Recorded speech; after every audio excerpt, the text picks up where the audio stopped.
आज की पहली कहानी है भूतिया कब्रिस्तान के बारे में। दोस्तों, जिंदगी में आप लोगों ने आज तक कई सारे भूतिया कब्रिस्तान, शमशान घाटों के बारे में सुने होंगे, लेकिन आज जिस कब्रिस्तान की मैं कहानी आप लोगों के सामने लेकर आ गया हूँ ना, वह मोहम्मदाज मोस्ट हंटेड प्लेसेस में से एक है।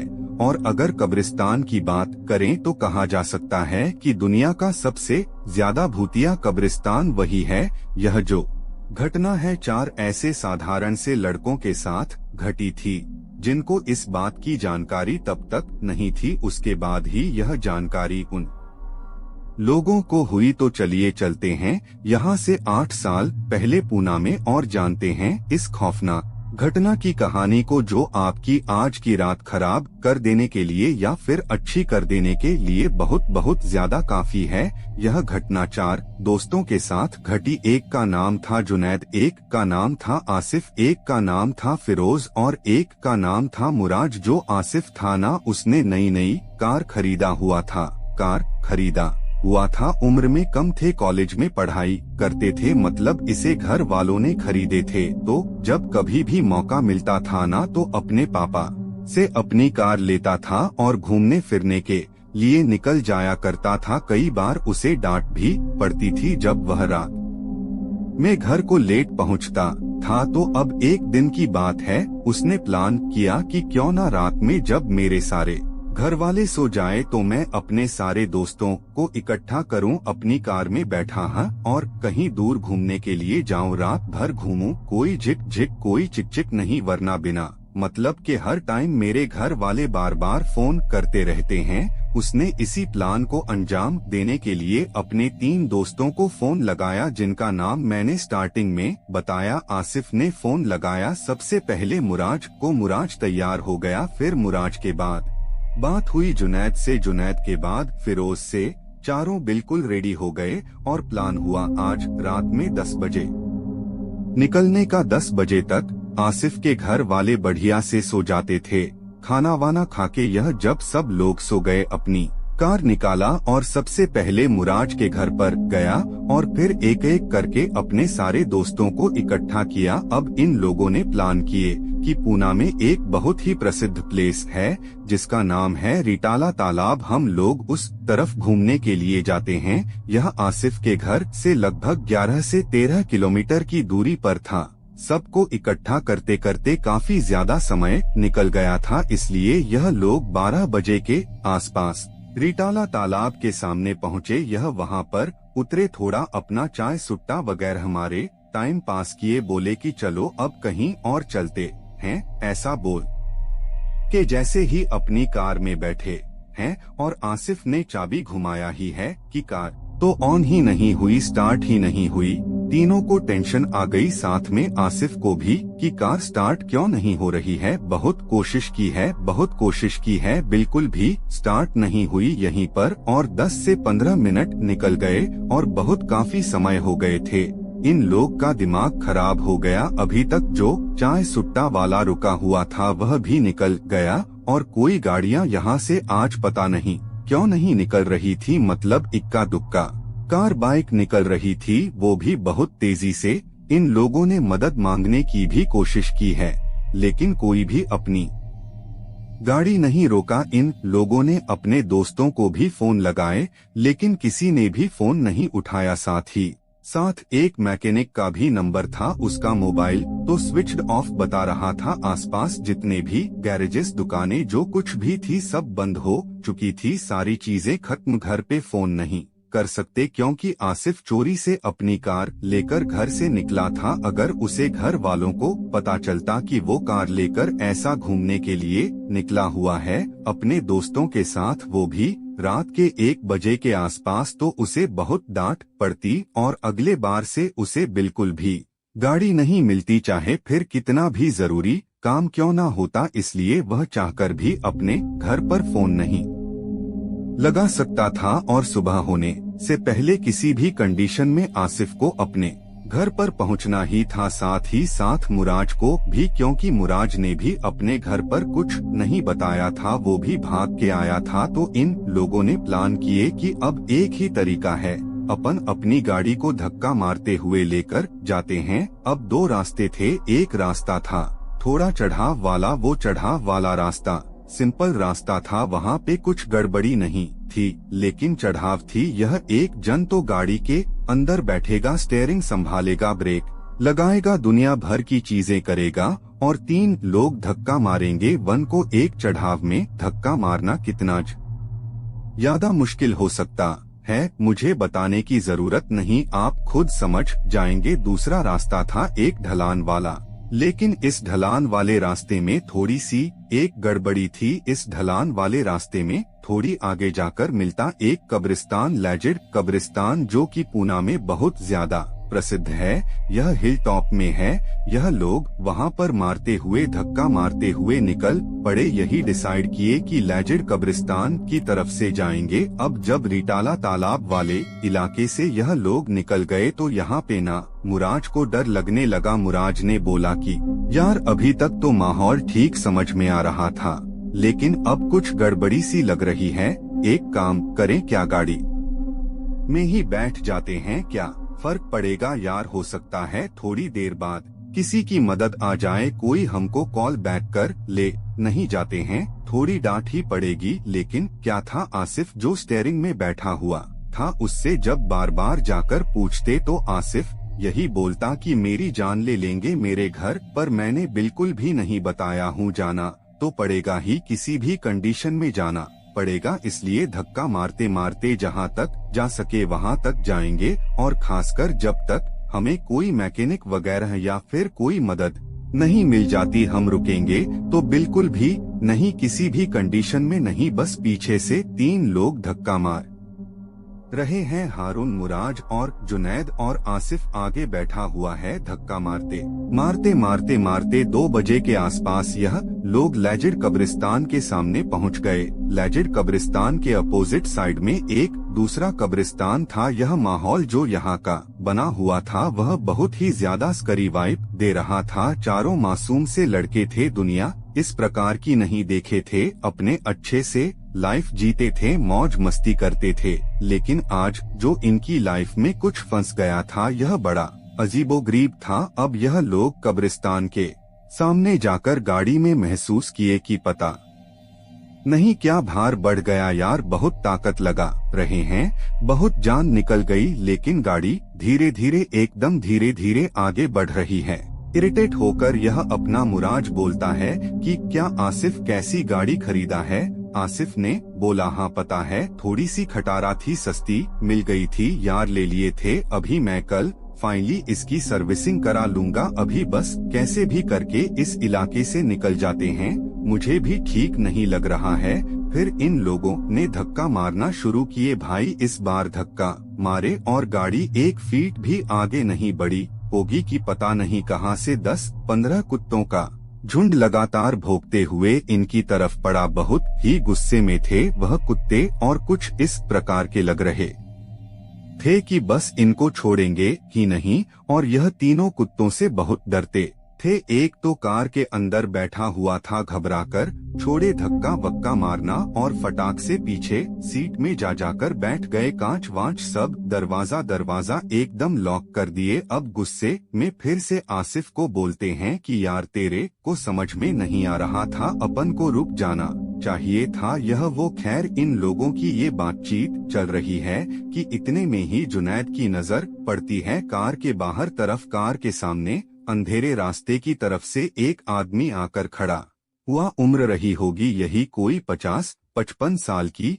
इसने कैजुअल से कपड़े पहना हुआ था और इन्हें बड़े ध्यान से देख रहा था। जैसे ही वह आदमी आया ना तो ये चारों ने क्या नोटिस करे कि जितने भी कुत्ते लगातार इनकी कार के भी ऊपर अभी भौंक रहे थे, वो अचानक से भाग खड़े हुए, जैसे कि पता नहीं कुत्तों ने क्या देख लिया हो, कौन से डर से सामना कर लिया हो। कुत्ते सारे भाग गए। अब वो आदमी इनके पास आया, कार के कांच में नॉक किया, कार नीचे किया। आसिफ ने आदमी बोलता है, अरे बच्चों तुम डरे तो नहीं ना? यह कुत्ते कई बार नए लोगों को देख के ऐसी हरकत कर देते हैं। क्या हुआ, गाड़ी खराब हो गई है क्या?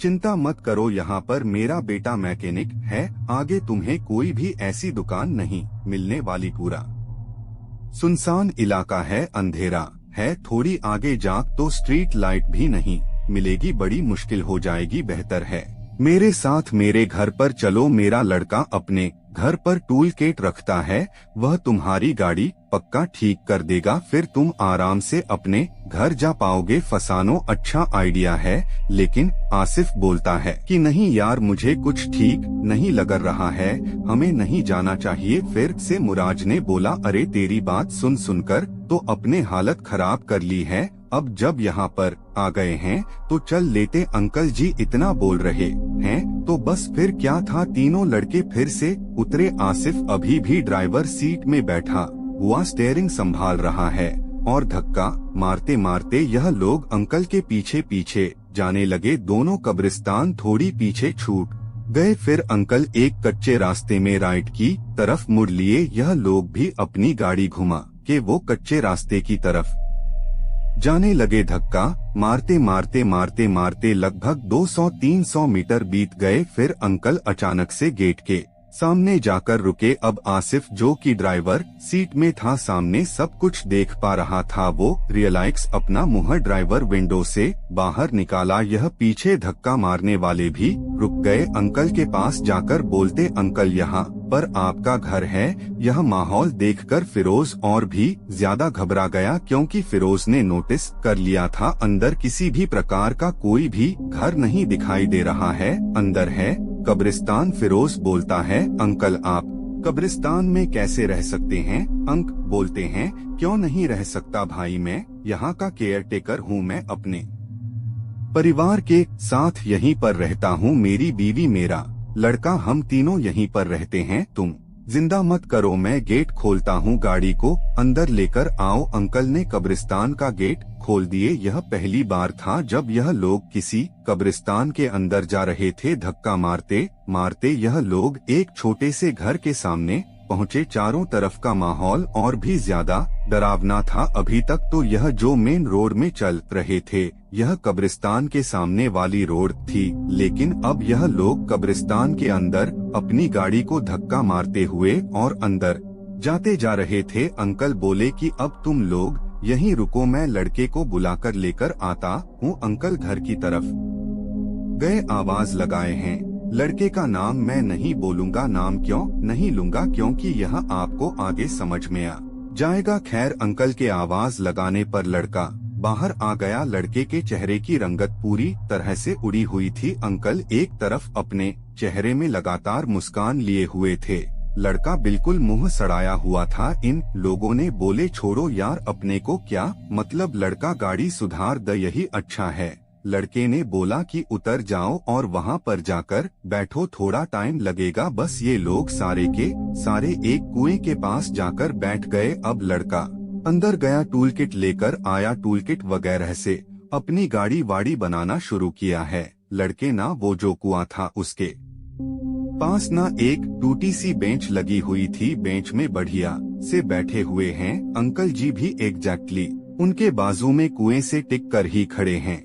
अब यह नजारा देख के इनके मन में थोड़ी शांति आई कि नहीं यार, इतनी देर से जो हम गड़बड़ समझ रहे थे, अब सब कुछ ठीक है, कोई प्रॉब्लम नहीं है। बिना मतलब के ऐसे ही किसी को भी जज नहीं करना चाहिए। हो सकता है यार केयर टेकर लोग होंगे, इसमें कुछ गलत थोड़ी है। यह थोड़ा रिलैक्स हुए ही है कि फिरोज ने सट्टे का पैकेट अपने जेब से निकाला, एक सुट्टा निकाला है और फिर सोचा कि अंकल को ऑफर करके देखता हूँ। अंकल की तरफ बढ़ाया, अंकल आप पिएंगे क्या। अंकल ने ले लिए। फिर क्या था, इसने अपने मुंह पे एक लगाया है, फिर लाइटर जलाया, अपनी जलाया। अंकल की तरफ जैसे ही वो लाइटर जला के सिगरेट जलाने के लिए उनके मुंह के पास ले गया है कि अचानक से अंकल ने उसका हाथ पकड़ लिया। हाथ पकड़ के उसका जोर से खींचने लगे। यह छुड़ाने की कोशिश कर रहा है। अंकल हाथ छोड़िए, हाथ छोड़िए। अंकल आप क्या कर रहे हैं। इतने में ये तीनों लड़कों ने नोटिस किए और अंकल की तरफ ध्यान से देखने लगे। अंकल क्या हो गया। जैसे यह तीनों लड़कों ने यह बात बोले हैं, अंकल ने इसका हाथ छोड़ दिए, बोले नहीं नहीं जलाओ मत, ठीक है। फिर अंकल ने वो सिगरेट को साइड में रख दिए। इन लोगों को लगा रे बड़ा अजीब अंकल है यार, सिगरेट पहले लिया फिर जलाने के लिए दिया तो हाथ ऐसा खींचने लगा, फिर साइड में रख दिया। छोड़ो, अपने को क्या है, अपन लोग शेयर करते हैं। यह लोग शेयर करने लगे। फिर 5 मिनट हुआ है। जुनैद को पता नहीं क्यों पीछे जो कुआं था उसमें झांक कर देखने का मन किया। जुनैद थोड़ा सा उठा और जो पीछे कुआं था उसमें झांक कर देखा तो क्या पाया, कुएं के अंदर 3 सफेद चादर, प्लेन चादर ऐसी तैर रही है। उसको बहुत अजीब लगा। बोला, अंकल यह कुएं में ऐसी चादर क्यों पड़ी हुई है। अंकल ने उसकी बात को पूरी तरह से इग्नोर कर दिए और अपने लड़के को एक अलग लैंग्वेज में कुछ बोलने लगे। इन लोगों ने सोचे कि हो सकता है अंकल कहीं और के होंगे और अपने लड़के से अपनी लैंग्वेज में कुछ बात कर रहे होंगे। खैर, अंकल अब वापस आए। वापस आकर फिर से सिगरेट उठा लिए। सिगरेट उठाकर बोले कि बेटा जलाओगे नहीं। अब जैसे ही वापस से फिरोज ने सिगरेट जलाने के लिए लाइटर आगे बढ़ाया है कि आग को देखकर फिर से अंकल ने इसका हाथ पकड़ लिए और अब हाथ छोड़ नहीं रहे, बिल्कुल भी बहुत टाइट पकड़े हुए हैं और धीरे धीरे करके पीछे हटने लगे। फिरोज बोल रहा है, अंकल आप किधर खींच रहे हैं, पीछे कुआं है, गिर जाएंगे आप। अंकल और पीछे हटने लगे। तीनों लड़के भी घबरा गए, अपनी अपनी बेंच से खड़े हो गए। यह कुछ कर पाते कुछ बोल पाते कि इससे पहले ही अंकल कुएं में लटक पड़े। नीचे कुएं में लटक पड़े। फिरोज अपने आप को बचाने के लिए कुएं की बाउंड्री वॉल से एक हाथ पकड़ लिया है और एक हाथ तो अंकल नीचे उसका पकड़ के लटके हुए हैं। पीछे से इसके तीनों दोस्त आए और इसको पीछे खींचने लगे जोर से बचाने के लिए। अंकल तो पूरे कुएं में लटक गए हैं। फिर झटके से तीनों ने खींचे, चिल्लाते हुए कि जोर से आवाज आई, अंकल कुएं में गिर गए। ये डर गए और झांक कर देखे तो अंकल बिल्कुल ऐसे सीधे पड़े हुए हैं। वो 3 चादरों में से एक सफेद चादर अंकल के यहाँ तक उड़ गई, तुरंत ही, जैसे कि पहले से ही वो हड़के पड़े हुए हैं। यह घबरा गए और पीछे पलटकर देखे उनके लड़के की तरफ तो क्या पाए हैं कि पीछे कोई भी नहीं है। उनकी गाड़ी का इंजन, वैसे जो बोनट है वह खुला पड़ा हुआ है। यह फिर से कुएं की तरफ झांक कर देखे तो क्या पाए, अब अंकल के साथ साथ उनका लड़का भी ऐसे पड़ा हुआ है और उसने भी सफेद चादर उड़ा हुआ है। यह कुछ और रियलाइज सी हुई। यह कुएं में ध्यान से देख ही रहे हैं। यह बहुत सडन हुआ या इसलिए इन लोगों को ज्यादा सोचने का मौका नहीं मिला। मैं जो बता रहा हूँ वो थोड़ा स्लो है क्योंकि मैं आपको समझा के बता रहा हूँ, इसलिए अब वो चीज रियलाइज नहीं कर रहे, वो चीज फील नहीं कर पा रहे। लेकिन लिटरली सडन में यह हुआ है कि कुएं में किसी का भी तो हलचल हुआ। यह ध्यान से देखे ही है कि एक औरत कुएं के अंदर से ऊपर की तरफ आई और जो एक अकेला सफेद चादर बचा हुआ था उसमें आके लिपट गई। वो भी ऐसी पड़ी है जैसे ही इस औरत को यह चारों ने बड़ी ध्यान से देखे। यह चारों ने नोटिस किए कि यह तीनों अचानक से कुएं के पानी के अंदर कैसे अभी तक खाली चादर पड़ी हुई थी और अब 3 लोगों से लिपटी हुई हैं। हमारे सामने तो सिर्फ अंकल जी गिरे, ये औरत और इनका लड़का डायरेक्टली यहाँ पर कैसे आ गया, ये सारी चीजें रियलाइज हुई है और चिल्ला के ऐसे भागे हैं ना ये चारों लड़के की मैं क्या एक्सप्लेन करूं आपको। कब्रिस्तान के अंदर ही तरफ भागे, कुछ समझ में नहीं आता। ऐसे सिचुएशन में कुएं से दूर भागना था। इन लोगों को भागे बहुत चिल्ला चिल्ला के और कब्रिस्तान के बिल्कुल एंड वाले पॉइंट में जाकर मिले। अब क्या बोलते हैं कि भाई क्या करें, यहाँ से निकलना बहुत जरूरी है और अपन को दूसरा रास्ता कुछ समझ में नहीं आ रहा है निकलने का। ऐसा बोल के ये लोग वापस से अब कार की तरफ बढ़ने लगे। इनकी जो कार थी वो कुएं से लगभग 15 मीटर की दूरी पर खड़ी हुई थी। जैसे कि ये कार के थोड़े नजदीक आ गए, बहुत तेज दौड़कर कार में बैठे हैं और इस बार जैसे ही अपनी चाबी घुमाए कार स्टार्ट हो गई।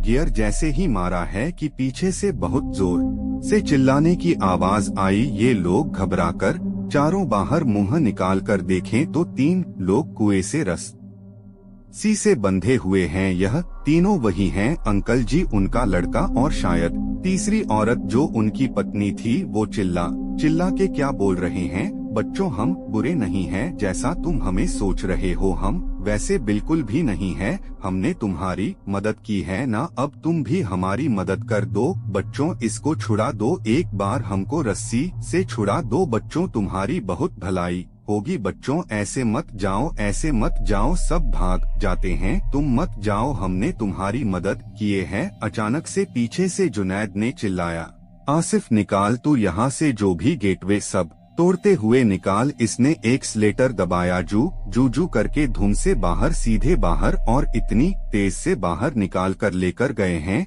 यह सुनसान रास्ता खत्म हुआ तब इनकी चुप्पी खत्म हुई। पूरे रास्ते में चुप बैठे हुए थे। क्या हो गया हमारे साथ, क्योंकि किसी को भी कुछ भी समझ में नहीं आया। फिर रियलाइज किए कि साला वो जो अंकल अपन को मिला था वह एक भूत ही था। हाँ, फिर उनका लड़का भी भूत था। वो जो औरत थी वह तो पहले से ही मरी हुई थी।